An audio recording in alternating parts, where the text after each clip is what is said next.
Hey guys, hope you're all doing well. Now for today's video, I wanted to talk about the genetic makeup of Jurassic Park's Dilophosaurus.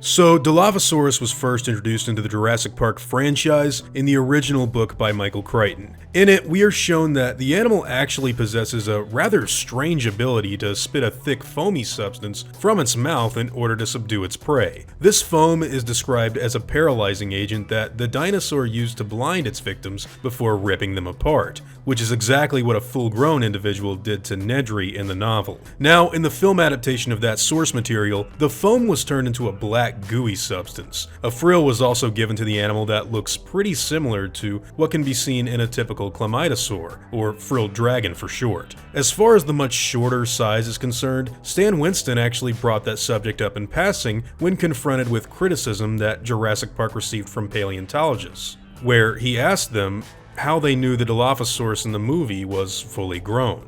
Nevertheless, all of these attributes that were added to the real-life dinosaur in the Jurassic Park franchise have kind of come up again in recent months due to them being the subject of new Jurassic World material. Specifically, the genetic backstory that the animal has been given in the new ride at Universal Studios. Here we can actually see Dr. Wu, Claire Dearing, and a few others discussing the DNA of the Dilophosaurus, and where those unnatural traits come from.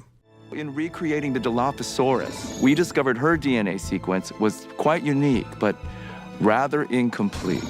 Fortunately, it was found to be compatible with Dendrobides leucomelas, more commonly called the yellow-banded poison dart frog. When you're working with modified DNA, it's difficult to predict with 100% accuracy what new traits will materialize. It's impossible, really. We didn't expect the venom spray behavior, for example. That was really wonderful. I mean, from a scientific perspective, of course. So, with all of this information that's been given to us in the new promotional material, and from what we know the real-life animal from the fossil record to be, does this mean that the Dilophosaurus was the first official hybrid dinosaur in the Jurassic Park franchise? Well, if you're asking me personally, I honestly do not think that we can legitimately call it that. And the reason that I think we can't go into that specific classification for the JP Spitters is because it kind of goes against what actual hybrid dinosaurs have always been described as in this franchise. When someone typically calls an asset a hybrid, what they usually mean is that it's the product of more than one particular dinosaur's genetic makeup that's been combined in order to create a new creature, and not just the incorporation of amphibian DNA. The reason people make this distinction when classifying Jurassic Park hybrids is because if we actually went by the rule of DNA hybridization in general, and not just the mixing of extinct animal genes,